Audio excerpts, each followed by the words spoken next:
चलिए sir, finally Gorakhpur विश्वविद्यालय के एडमिशन फॉर्म का इंतजार कर रहे हो। एडमिशन फॉर्म आने वाला कभी भी है, एक वीक के अंदर कभी भी फॉर्म जारी हो सकता है। ठीक है, जो ऑफिशियली उसकी डेट होती है वो आप लोग की होती है, आपका जो ये मार्च चल रहा है, मार्च लास्ट में या अप्रैल के फर्स्ट वीक में इसका एडमिशन फॉर्म जारी होता है। यूजी और पीजी सभी का एक साथ फॉर्म इसका आता है। ठीक है, उसके पहले जो डॉक्यूमेंट्स हैं वो रेडी कर लो। एडमिशन फॉर्म भरने जाओगे तो क्या क्या डॉक्यूमेंट लगेंगे, किन किन चीज़ों की जरूरत होती है, आज वो चीज़ें नोट कर लो। ठीक है, इसके बाद से एक भी डॉक्यूमेंट आपके नहीं लगेंगे। सारे डॉक्यूमेंट का हमने पूरा यहाँ पे नोट कर लिया है। इसके बाद से कोई डॉक्यूमेंट आपको रेडी करने की जरूरत नहीं होगी फॉर्म को फिल करने के लिए। साथ ही बता दें, गोरखपुर विश्वविद्यालय में अगर आपको एडमिशन लेना है तो मैंने आपके लिए व्हाट्सएप ग्रुप बनाया था, जिसमें सारी इन्फॉर्मेशन, सारी जो अपडेट होती हैं वो आपको ग्रुप में हम सेंड कर देते हैं। क्योंकि जो ये प्लेटफॉर्म, इससे बहुत सारे विश्वविद्यालय और बहुत सारे कोर्सेज प्रिपरेशन हम लोग कराते हैं, है ना। तो जो आपका व्हाट्सएप ग्रुप है पर्टिकुलर केवल डीडीयू के लिए ही बनाया गया है। जो भी इन्फॉर्मेशन, अपडेट, वीडियोस जो भी आती हैं वो डीडीयू की आपको ग्रुप में भेज दी जाती हैं। एक बार ज्वाइन कर लेना, डिस्क्रिप्शन बॉक्स चेक कर लेना, आपको लिंक जो लिंक होगी वो आपको डिस्क्रिप्शन बॉक्स में मिल जाएगी। ठीक है, चलो बात करते हैं डॉक्यूमेंट की। डॉक्यूमेंट देखो मैंने पूरा नोट डाउन किया है। ठीक है, पहला होता है आपका पर्सनल डिटेल, यानी कि सबसे पहले आपसे पूछा जाएगा कि पर्सनल डिटेल भैया बता दो आप जल्दी से। तो पर्सनल डिटेल में क्या क्या लगेगा पहले वो देख लो। ठीक, इसमें आपको आपका पूरा फुल नेम चाहिए, आपको नाम आपको पता होना चाहिए, डेट ऑफ बर्थ आपको आपके पास होनी चाहिए, जो आपका हाई स्कूल की मार्कशीट पर लिखा हो वही नाम वही डेट ऑफ बर्थ। ठीक, जेंडर जो होगा वो आप मेल हो फीमेल हो, ठीक है, वो आप नोट डाउन कर लेना। कैटेगरी यानी जो आपका कैटेगरी जनरल है, ओबीसी, एससी, एसटी, ईडब्ल्यूएस, वो सिलेक्ट करोगे। ठीक है, नेशनलिटी यानी आप इंडियन हो तो इंडियन आप सिलेक्ट कर लोगे। आधार कार्ड नंबर जो आपके पास है, आधार कार्ड उस पर नंबर लिखा होगा, वो नंबर यहाँ पे जरूरत होती है उसकी। तो ये आपकी पर्सनल डिटेल हो गई। ठीक, यानी कि जो बच्चा वीडियो देख रहा होगा उसके पास ये सारे जो पर्सनल डिटेल है उसके पास होंगी, ये सारे उसके पास डॉक्यूमेंट जो होंगे वो होंगे भाई कि मेरे पास नाम क्या, मेरा मेरा डेट ऑफ बर्थ क्या है, मेरा जेंडर, मेरी कैटेगरी, मेरा नेशनलिटी, मेरा आधार नंबर। ठीक, चलो ये मतलब समझ लो कि आपका 10% जो आपका फॉर्म है वो आप यहाँ फिल कर चुके हो बस इन डॉक्यूमेंट की वजह से। ठीक, चलो साथ ही में सर ये कोर्स है जिसके माध्यम से आप अपने गोरखपुर विश्वविद्यालय की जर्नी है, अपने घर से, अपने एक स्टडी टेबल से पूरे विश्वविद्यालय की जर्नी को बेहद आसान बना सकते हो। ठीक है, जो हमारा संघर्ष बैच है वो लॉन्च हो चुका है। मस्ट एफोर्डेबल, मस्ट आपको जो आपका पावरफुल जो कंटेंट है वो आपके संघर्ष बैच में, जितने भी सिलेक्शन विश्वविद्यालय में होते हैं वो बस इसी बैच से होते हैं। ठीक, आपका कोई कोर्स हो, BA BCom, BSc, BA, LLB, BA, BCA, या फिर आप बीटेक में एडमिशन लेना है, या फिर एमबीए करना है, एमकॉम करना है, एलएलएम करना है, इस बैच के साथ आओ, आराम से पढ़ाई करो, कहीं से कोई प्रॉब्लम नहीं होगी। ठीक, आगे इस बैच के बारे में बहुत डिटेल में बात करेंगे, लेकिन उसके पहले देख ले हम डॉक्यूमेंट क्या हमारा है। पहला हमारा पर्सनल डिटेल हमारा फिल हो चुका है। ठीक है, दूसरा हमारा कॉन्टैक्ट इन्फॉर्मेशन होता है, सबसे इंपॉर्टेंट होता है, जिसके लिए लगभग 50% बच्चे जो होते हैं वो फॉर्म भरने के बाद परेशान होते हैं। क्यों? क्योंकि वो ईमेल आईडी ध्यान से नहीं भरते, ईमेल आईडी गलत भर दोगे या फिर ईमेल आईडी किसी दूसरे की डाल दोगे। सपोज दैट तुम गए साइबर कैफे में फॉर्म भरवाने, वो अपनी ईमेल आईडी डाल के फॉर्मेलिटी पूरा करके फाइनल सबमिट करके आपको दे दिया। अब कोई भी इन्फॉर्मेशन आएगी, अपडेट आएगी, ओटीपी आएगी, पासवर्ड चेंज करना होगा, तो जाओ ना खुद साइबर कैफे के पास, वो बोले ओटीपी नहीं आ रही है, मेरा ईमेल आईडी नहीं है, तब परेशान होते हो, फिर एडमिट कार्ड नहीं निकलेगा, एग्जाम नहीं दे पाओगे।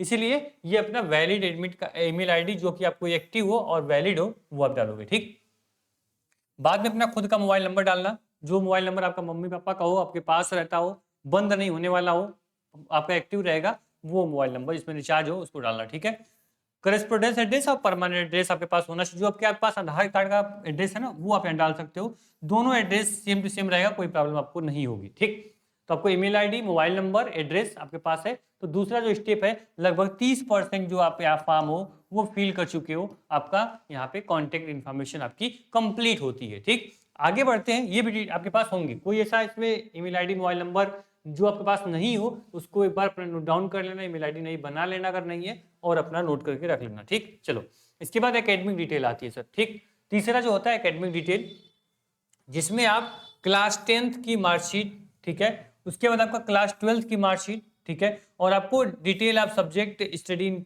यहाँ पे आपको क्लास 12th परसेंटेज आपसे मांगा जाएगा। ध्यान रखना सर, आप सभी के पास क्लास 10th की मार्कशीट आप सभी पास होगी। ठीक, क्लास 12th की मार्कशीट उन बच्चों की लगेगी जो बच्चा 2024 से पहले, 2025 से पहले 24, 23, 22 या कभी भी अपना रिजल्ट वो अपना निकाला हुआ है, पास आउट है, तो वो क्लास 12th का यहाँ पे मार्कशीट उसकी लगेगी। अगर जो बच्चा 2025 में आप अपना यहाँ पे बोर्ड एग्जाम दिए हो, भी रिजल्ट बाई चांस आपका नहीं आया है, तो आपको यहाँ पे अपेयरिंग का ऑप्शन मिलेगा, अपेयरिंग डालोगे फिर आपको ये चीजें नहीं भरनी पड़ेंगी, यानी आपको परसेंटेज नंबर ये सब नहीं मांगेगा, बस रोल नंबर डालोगे अपना, आपका फॉर्म आगे प्रोसीड हो जाएगा। इसी प्रकार जो बच्चा पीजी में एडमिशन लेने वाला है, पीजी वालों को यूजी में अगर आपका रिजल्ट आपके पास है तो यूजी का डालोगे, अगर यूजी फाइनल नहीं हुआ, अभी अपेयरिंग हो, अभी लास्ट सेमेस्टर में हो, तो यहाँ पे अपेयरिंग सेलेक्ट करोगे, आपका भी फॉर्म जो होगा फिल हो जाएगा। मेन आपका हाई स्कूल मार्कशीट आपके पास होनी चाहिए, क्लास 12 की है तो ठीक, अभी आप पास, अभी रिजल्ट नहीं आया है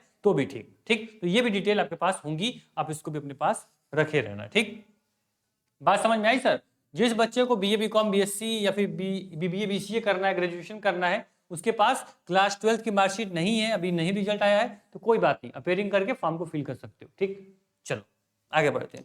इसके बाद आता है आइडेंटिटी प्रूफ, यानी कि आप सभी के पास Aadhaar card, passport ID, PAN card, driving licence, any other government issued ID, यानी इन सब में से कोई भी अगर आपके पास आईडी प्रूफ है तो आपका यहाँ पे आइडेंटिटी प्रूफ आपका काम कर देगा। ठीक है, तो सबके पास आज तो बच्चा जो भी पैदा हो रहा है सबके पास आधार कार्ड हो रहा है, आधार कार्ड अब सभी के पास होगा, तभी पैसा निकाल रहा हो, तभी लेन देन कर, तभी आज इंडिया में तुम बैठे हुए हो, तो आपका आधार कार्ड आपके पास होगा। ठीक, चलो इसके बाद फोटोग्राफ एंड सिग्नेचर लगेगी, फोटोग्राफ पासपोर्ट साइज निकलवा लेना, आपके पास होगी अच्छी बात है, नहीं तो बनवा लेंगे फोटोग्राफ। ठीक है, सिग्नेचर इजी है सर, कोई ब्लैंक पेपर लेंगे, उस पर सिग्नेचर कर लेंगे, इसको फोटो क्लिक कर लेंगे, अपलोड कर देंगे, बस ये सिग्नेचर हमारा रेडी हो जाएगा। ठीक, पेमेंट डिटेल हमारे पास फोन पे, यूपीआई, गूगल पे, पेटीएम जो भी है हमारे पास होना चाहिए पेमेंट करने के लिए। अगर खुद से फॉर्म भरोगे तो, अगर साइबर पे जाओगे तो साइबर वाला खुद बोलता है सर कि बस आप कैश दे दो, मैं अपने आईडी से, अपने बैंक से पैसा कटा दूंगा। ठीक है, ऐसे ही आप हमारे कोर्स में भी इनरोल कर सकते हो, आपके पापा मम्मी किसी का भी अकाउंट हो, आप उसके माध्यम से कोर्स में जाके कोर्स को परचेज कर सकते हो। ठीक है, चलो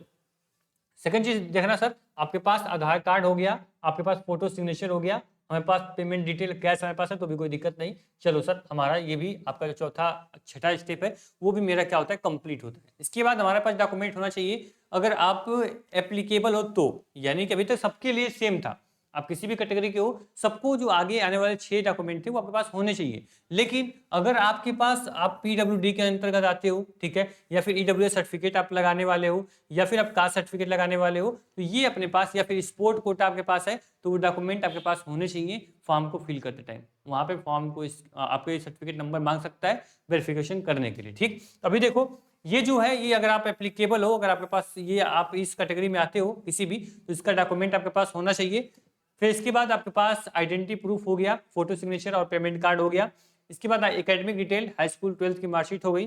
ठीक है, और इसके बाद आपका ईमेल आईडी, मोबाइल नंबर और आपका एड्रेस हो गया। इसके बाद आपका यहाँ पे आपका जो पर्सनल डिटेल है वो होगी। बस इसके बाद से आप 100% फॉर्म अपना फिल कर पाओगे, कोई आपको प्रॉब्लम नहीं होगी। ठीक है, और जैसे ही फॉर्म आएगा मैं बहुत ही बारीकी से स्टेप बाय स्टेप आपकी भाषा में फॉर्म को फिल करना बताऊंगा, आप वैसे फॉर्म फिल करोगे, आपका फॉर्म फिल हो जाएगा, परेशान बिल्कुल मत होना। हाँ, और जो मैंने आपको व्हाट्सएप ग्रुप के लिए बोला है, व्हाट्सएप ग्रुप से जुड़ जाना, डिस्क्रिप्शन बॉक्स में व्हाट्सएप ग्रुप और टारगेट गुरुकुल मोबाइल ऐप की लिंक आपको दे दिया है, डाउनलोड कर लेना और उसके माध्यम से अपना जो बैच है बीए बीकॉम बीएससी सेलेक्ट करके अपना प्रिपरेशन शुरू कर दो गोरखपुर विश्वविद्यालय के लिए। ठीक, बहुत हार्ड पेपर नहीं होता है, ना ही बहुत ईजी होता है, बस आपको कुछ सिलेक्टेड टॉपिक होते हैं, बस उस टॉपिक के अंदर पढ़ोगे तो आपका सिलेक्शन हो जाएगा। समय हमारे पास बहुत ही इनफ है अपनी तैयारी को एक मजबूत स्थिति में रखने के लिए। ठीक है, आओ बैच में पढ़ते हैं, एक होनहार टीचर, एक आपको यहाँ पे एक्सपर्ट फैकल्टी, बेस्ट मैनेजमेंट के साथ पूरा बैच आपके पास है। अगर बैच में इनरोल नहीं कर रहे हो तो भी एप्लीकेशन डाउनलोड करके रखना, जहाँ पे मैंने एक टेस्ट जो होता है वो फ्री कर दिया है पूरा आपके एंट्रेंस एग्जाम के पैटर्न पे, और टेस्ट को दो, देखो कैसा मैं परफॉर्मेंस है, कैसा मैं कर पा रहा हूँ, कौन क्वेश्चन मुझे नहीं आ रहा है, उसके अकॉर्डिंग तैयारी को और मजबूत करने के लिए संघर्ष बैच आपके साथ रहेगा। Thank you so much. कोई डाउट, कोई परेशानी हो बस चुपचाप जाना, कमेंट बॉक्स में कमेंट कर दो, आपका रिप्लाई वहां कर दिया जाएगा। और आपको हेल्पलाइन नंबर भी मैंने दिया है डिस्क्रिप्शन बॉक्स में, और हेल्पलाइन नंबर मैं यहाँ भी हाईलाइट कर दे रहा हूँ, जिसके माध्यम से आप जब चाहो तब व्हाट्सअप कर सकते हो, कॉल कर सकते हो, नंबर अपना ये आपका स्क्रीन पे स्क्रीनशॉट ले सकते हो, ले लो। ठीक, चलो ठीक है, मिलते हैं नेक्स्ट वीडियो में। अभी आपकी लाइव क्लास है बैच के अंदर, अभी आपके रोहित सर पढ़ाने वाले हैं जो कि आज पॉलिटी पढ़ाएंगे, तो उनकी क्लास है, जल्दी से वीडियो को एंड करते हैं। Thank you so much.